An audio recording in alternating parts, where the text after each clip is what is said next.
வேற level எக்ஸ்ட்ரானரியான episode வந்திருக்குனே சொல்லலாம். Miss பண்ணாமல் ஃபுல்லோடையும் கேளுங்க. என்ன காரணம் தெரியல, விசிஎன் சுத்தமாக போக மாட்டேங்குது. பார்க்குறலாம் லைக் பண்ணிட்டு பார்த்தீங்கன்னா எனக்கு கொஞ்சம் பேச வந்து முட்டிட்டா இருக்கும். ப்ளீஸ் சப்போர்ட் பண்ணுங்கள் ஃப்ரெண்ட்ஸ். நம்ம சாமுண்டேஸ்வரி வந்து சொல்லிட்டு இருக்காங்க, ஏண்டா எல்லாத்துக்கும் நீ தானடா காரணம் அப்படின்னு சொல்கிறப்ப, ரேவதி இப்போ இங்கே இல்லை. ரேவதி உனக்காக தான் எல்லாத்தையும் வந்து ஏற்றுக்கிட்டு அவள் உள்ளே போயிட்டா. ரேவதியே இந்த வீட்டில் இல்லாதப்ப நீ எதுக்குடா இந்த வீட்டில் இருக்கணும்? எனக்கு நல்லாவே தெரிஞ்சு போச்சுடா நீ யார் எப்படிப்பட்டவன்னு அப்படின்னு உச்சக்கட்ட கோவத்தில் சாமுண்டீஸ்வரி வந்து பேசும்போது, யாரை பார்த்து என்ன பேசுகிறோன்னு தெரியுமா அப்படின்னு ராஜராஜன் கேட்குறாங்க. தெரியுங்க அப்படின்னு சொல்லிட்டு, இனிமேட்டு இவன் கூட யாரும் வரக்கூடாது, முடிஞ்சா நீ இந்த ஊரை விட்டே போயிடு, நாங்கள் ரொம்ப நிம்மதியாக இருப்போம், என் பொண்ணை எப்படி காப்பாற்றணும் எனக்கு நல்லாவே தெரியும்னு சொல்லிட்டு அங்கேருந்து போகிறாங்க. அப்போன்னு பார்த்து சந்திரா வந்து அவங்க ஹஸ்பண்டுக்கிட்ட வந்து பேசுகிறாங்க, ஏங்க இப்போதைக்கு ரேவதி வந்து உள்ளே போயிட்டா, ஆனால் இந்த விஷயத்தில் எங்கள் அக்கா வந்து அசிங்கப்படவே இல்லை. அக்கா தினம் தினம் வந்து பார்த்து கேவலப்படணும். அதுக்கு நீங்கள் என்ன பண்ணுறீங்கன்னா, மைக் வச்சுருக்கிற எல்லாரையும் வந்து ரெடி பண்ணி அங்கே நம்ம செலவில் வந்து கூட்டிகிட்டு போயிடுங்க. அதுக்கப்புறம் எதுவாக இருந்தாலும் அவங்க பார்த்துப்பாங்க. திருப்பி திருப்பி காட்டி காட்டி அக்காவோட பேர் புகழ் எல்லாத்தையும் தலைகீழாக ஆக்கணும், சரிங்களா? சொல்லிட்டல்ல சந்திரா, நமக்கு இந்த விஷயம் லட்டு போல் கிடச்சிருக்கு, நான் பார்த்துக்கிறேன் அப்படின்னு சிவனாண்டி வந்து சொல்லிவிட்டு ஃபோனை வந்து வைக்கிறாங்க. சித்தப்பா சூப்பரான ஐடியா வந்து கொடுத்துருக்கான்னு சொல்லி முத்துவேலுக்கிட்ட எல்லாத்தையும் வந்து சொல்லி முடிக்கிறாங்க. என்னப்பா இப்படியெல்லாம் வந்து நடந்து போச்சேன்னு சொல்லி மயில் வாகனம் வந்து யோசிச்சுட்ருக்கா. எதுக்குப்பா?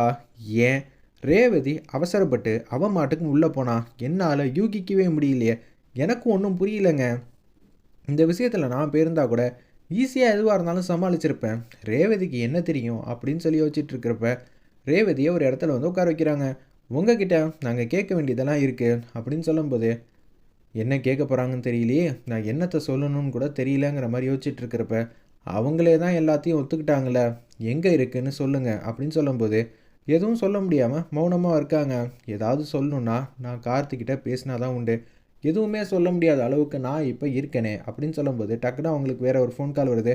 அவங்க அந்த வேலையை வந்து பார்த்துட்டு இருக்காங்க.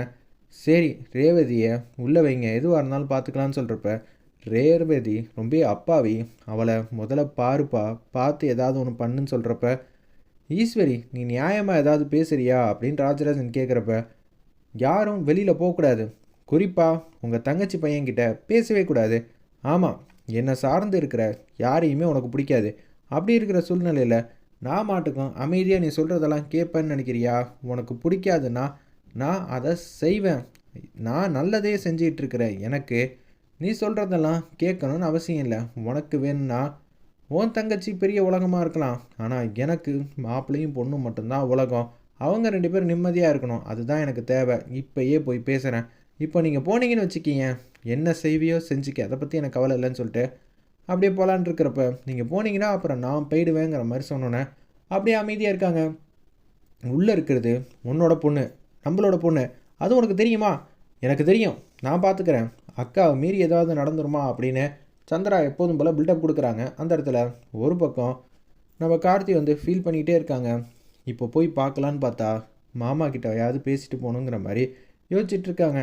யாருக்கும் தெரியாமல் மயில் வாகனத்துக்கிட்ட வந்து பேசுகிறாரு நம்ம ராஜராஜன். என்ன நடந்துச்சுன்னு தெரியுமா மாமா அப்படின்னு சொல்லி பேசும்போது, என்னால் புரிஞ்சிக்கவே முடியல. கார்த்தியை நான் ரேவதியை பார்க்குறதுக்காக வந்து அமுச்சு வச்சுருக்கேன். பாவம் ரேவதி இங்கேருந்து ஜீப்பில் போகிறப்ப ரொம்ப வந்து ஏங்கி போயிட்டா. ரொம்ப பாவம், அவளுக்கு உலக நடப்பு எதுவுமே வந்து தெரியாது. அவளுக்கு ஒன்றும் தெரியாத பொண்ணாச்சே, நாங்கள் அப்படியே வளர்த்துட்டோமே. கடைசி நேரத்தில் மாப்பிள்ளையை காப்பாற்றணுங்கிற ஒரே காரணத்துக்காக தான் என் பொண்ணு இப்படியெல்லாம் ஒரு முடிவெடுத்திருக்கா. எதுக்கு மாமா இப்படியெல்லாம் ரேவதி அவசரப்படுறா? யாரும் யார் பேச்சு இங்கே கேட்குறதில்ல, அதுதான் மிகப்பெரிய வந்து குழப்பமே அப்படின்னு உச்சக்கட்ட கோவத்தில் வந்து பேசுகிறாங்க நம்ம ராஜராஜன்லேருந்து எல்லாரும். விடுங்க, ரேவதிக்கு பின்னாடி ஏதாவது ஒரு பலமான காரணம் இருக்குங்கிற மாதிரி யோசிச்சுட்டு இருக்கிறப்ப கார்த்தி வராங்க, அனுமதி கேட்குறாங்க. கண்டிப்பாக கொடுக்க முடியாது சார், தயவு செஞ்சு சார் அப்படின்னு சொல்லும்போது, முடியவே முடியாது. சரி சார் முடியாது அவ்வளோதானு சொன்னோன்னே திருப்பி வந்து வேற ஒரு இடத்துக்கு ஃபோன் பண்ணி பேசினோன்னே சட்டுன்னு வந்து பேசுகிறாங்க. நான் இது மாதிரி சரவணன் அப்படின்னு சொல்லி அறிமுகப்படுத்துகிறாங்க. சொல்லுங்கள் சார் உங்களுக்கு என்ன வேணும்? இது மாதிரி ஒருத்தர் வந்திருக்காருல்ல, அவர் சாதாரண ஒருத்தரே கிடையாது, பெரிய ஆள், நீங்கள் அவர் பேசுகிறதுக்கு அனுமதி வந்து கொடுங்க அப்படின்னு சொன்னோன்னே சரிங்கிற மாதிரி சொல்லிட்டு அவங்க முன்னாடி வந்து கொடுக்குறாங்க. 5 நிமிஷம் தான் டைம், நீங்கள் பேசுகிறத பேசிடுங்க. ராஜா வந்து என்னை பார்த்தா நல்லா இருக்கும்னு நினச்சேன், ஆனால் இங்கே இருக்கிறவங்க யாரும் ராஜா கிட்டே என்னை பேச விட மாட்டாங்க போலையே. பாவம் இல்லையா நான்? சார் சார் ப்ளீஸ் சார்ன்னு சொல்லி ரேவதி வந்து கெஞ்சுறாங்க. நீ ஒன்றும் கெஞ்ச வேணாம், நான் சமாளிச்சுக்கிறேன்னு சொன்னேன். சரி சார், நீங்களே டேரெக்டாக வந்து சொல்லியிருக்கலாம்ல அப்படின்னு சொல்லும்போது, 5 நிமிஷம் தான் அவகாசம், பெரிய ஆள் யாரும் வரத்துக்குள்ளே பார்த்துட்டு போயிடுங்கன்னு சொன்னேன். ஏன் ரேவதி, ஏன் இப்படியெல்லாம் அவசரப்பட்ட? கொஞ்ச நேரம் பேசாமல் இருந்திருக்கலாம்ல. நான் பேசாமல் இருந்திருந்தா அப்புறம் உன்னை கூட்டிகிட்டு போயிருப்பாங்க. அப்படி இருக்கிற சூழ்நிலையில் நான் எப்படி உன்னை விட்டு கொடுக்க முடியும்? சரி, இங்கே வந்தா நீ என்ன சொல்லுவ? சத்தியமாக எனக்கு தெரியல ராஜா. நான் என்ன பேசணும் என்ன பேசக்கூடாதுன்னு எனக்கு யோசனையே இல்லை. நீ நல்லா இருக்கணும், அது மட்டும்தான் எனக்கு உறுதுணையாக இருந்துச்சு. அதுக்காக தான் உனக்கு பதிலாக நான் இங்கே வந்துட்டேன். இதெல்லாம் பேச்சா ரேவதி? என் மனசுக்கு எவ்வளோ தெரியுமா வந்து சங்கடமாக இருக்குது நீ உள்ளே இருக்கிறத நினச்சி. ராஜா, நான் உள்ளே இருந்தது தான் உனக்கு சங்கடமாக இருக்குன்னா அது பிரச்சனை இல்லை. வெளியில் யாராவது ஒருத்தர் தான் இருக்க முடியும். நான் வெளியில் இருந்தேன்னு வச்சுக்கியேன், எனக்கு என்ன செய்யணும்னு தெரியாது. உன் அளவுக்குலாம் என்னால் யோசிக்கவே முடியாது. ஆனால் அதுவே பதிலாக நான் உள்ளே இருந்து நீ வெளியே இருந்தேன்னு வச்சுக்கியேன், நீ எந்த அளவுக்கு யோசிப்ப? சும்மாவே காட்டு காட்டுன்னு காட்டுவ. இப்போ நான் வேற உள்ளே இருக்கேன், நீ எதுவும் பண்ணாமையா விட்டுற போகிற? அதனால தான் யோசித்தேன். இதுக்கு பின்னாடி இருக்கிறத யாராக இருந்தாலும் அவங்கள சும்மா விடாத. நம்ம எல்லாரையும் ஏமாத்தினவங்கள பழிக்கு பழி வாங்கு. நீ இனிமேட்டுக்கு ஒரு ஆள் கிடையாது, 10 பேர் அப்படின்னு ரேவதி நம்ம கார்த்திகிட்ட வந்து சூப்பராக வந்து பேசிகிட்டு இருக்காங்க. வேற லெவலில் மாசாக இருந்துச்சுன்னே சொல்லலாம் அந்த சீன்லாம். ஒரு பக்கம் ரேவதி இதெல்லாம் சொல்லிகிட்டு இருக்கிறப்ப, கண்டிப்பாம்மா நீ எனக்கு எவ்வளோ முக்கியம்னு கூடி சீக்கிரம் காட்டுறேன்.